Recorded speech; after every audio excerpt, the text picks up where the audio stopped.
Yes, we were discussing the relation between frequency and stopping potential. Okay, ये graph हो गया कि for different metals the cutoff frequencies are different, and as we increase the frequency above the cutoff frequency, the stopping potential increases.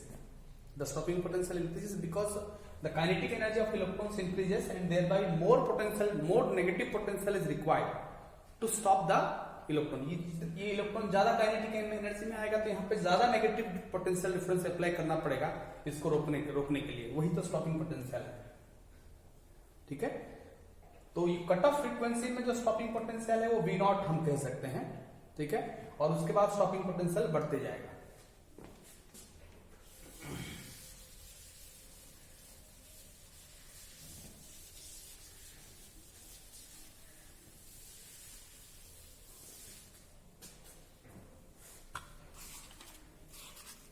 Einstein's photoelectric equation.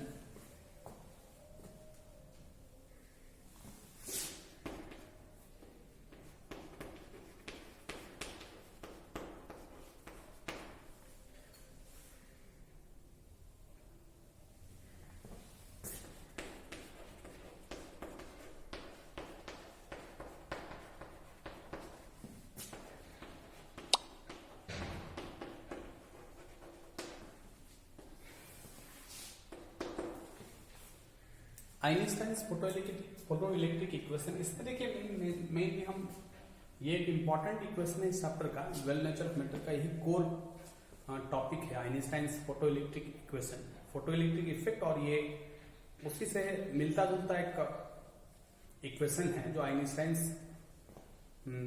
के द्वारा ये दिया गया था.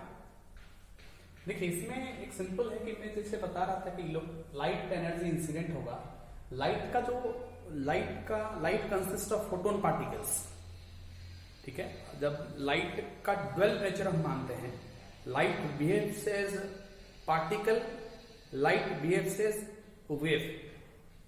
ठीक है, तो वेव है तो लाइट का तो इलेक्ट्रोमैग्नेटिक वेव नेचर है ही, इसका वेवलेंथ है, फ्रीक्वेंसी है, सारा चीज है, एनर्जी पैकेट्स है.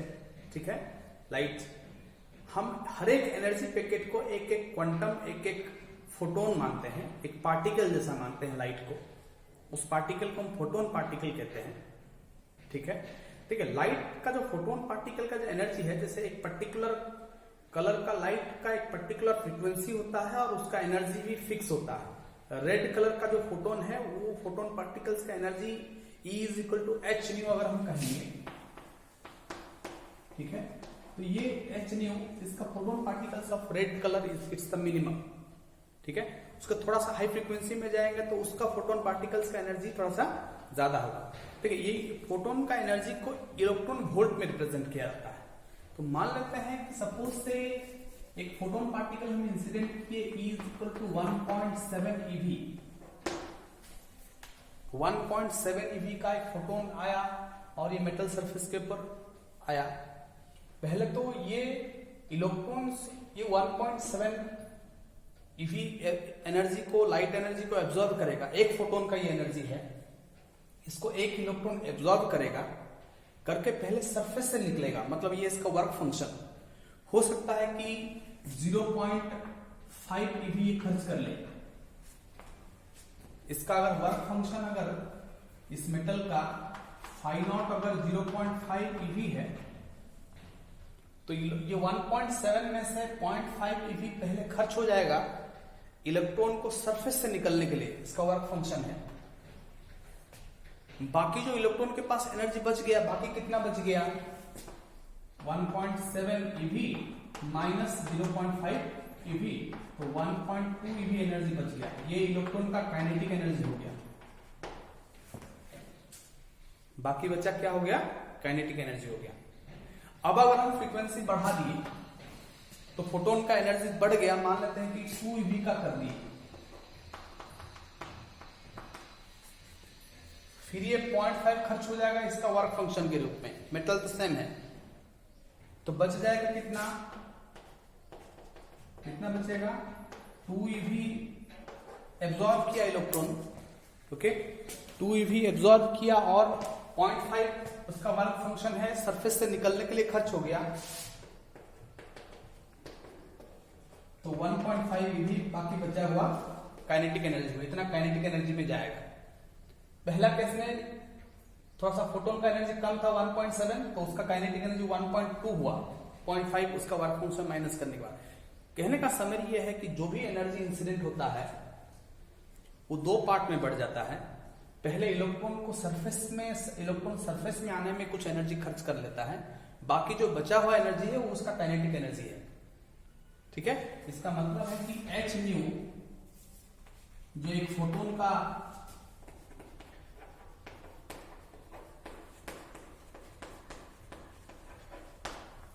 for an electron, the energy absorbed by an electron in the form of a photon, h nu is equal to, h nu किस किस रूप में खर्च होता है? सबसे पहले तो इसका work function phi not plus, ठीक है, प्लस काइनेटिक एनर्जी, प्लस इसका kinetic energy maximum, kinetic energy maximum, ये दो ही रूप में खर्च होता है। ठीक है, तो इसका मतलब है कि h nu is equal to phi not plus half m v max, maximum velocity, kinetic energy मतलब हाफ एम स्क्वायर। ठीक है, बाकी जो बच गया वो उसका मैक्सिमम काइनेटिक एनर्जी हुआ। This is called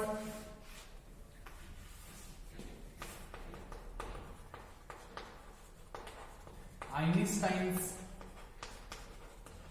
photo electric equation, इसको कहते हैं आइंस्टाइन्स फोटो इलेक्ट्रिक इक्वेशन। ठीक है, देखिए इसमें एक चीज है कि अगर हम मिनिमम कट ऑफ फ्रीक्वेंसी दिए, if mu is equal to mu not the cut off frequency,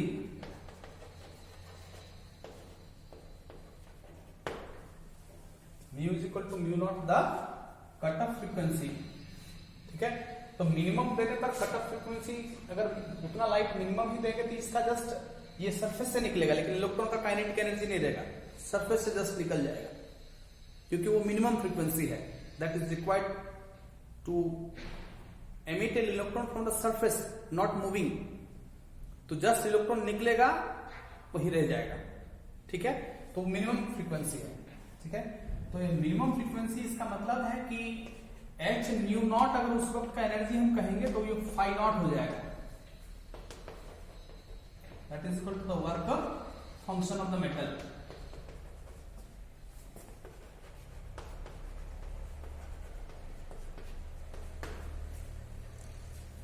cut off frequency का ही फ्रीक्वेंसी हमने मिनिमम, इसको 0.5 चाहिए सरफेस के लिए, तो इलेक्ट्रॉन हमें ऐसा फोटोन इंसिडेंट किए जिसका एनर्जी 0.5 है, तो 0.5 eV का फोटोन आएगा और इलेक्ट्रॉन 0.5 eV एनर्जी एब्जॉर्ब करने के बाद सरफेस से निकलेगा। बस उससे कट ऑफ से ज्यादा फ्रीक्वेंसी का फोटोन को इंसिडेंट कराएंगे तब ये काइनेटिक एनर्जी में जाता है, अदरवाइज नॉट। ठीक है, तब देखिए उस केस में क्या होगा कि इस आइंस्टाइन इक्वेशन को थोड़ा सा मॉडिफाई कर सकते हैं, फाई नॉट के बदले h न्यू नॉट डाल सकते हैं। ठीक है, तो ये क्या हो जाएगा कि h nu is equal to phi not plus K maximum. ठीक है, so that implies h nu is equal to, इसके बदले h न्यू नॉट लिख सकते हैं फाई नॉट के बदले, because h nu not is equal to phi not, ये इधर हम मैक्सिमम काइनेटिक एनर्जी। ठीक है, तो ये h new minus h nu not ऐसे लिख सकते हैं। ठीक है, तो इसको भी, इसका ये आइंस्टाइन फोटो इलेक्ट्रिक इक्वेशन का एक मॉडिफाइड फॉर्म है। इसका मतलब है कि half m v max square is equal to h common हो जाएगा न्यू माइनस न्यू नॉट।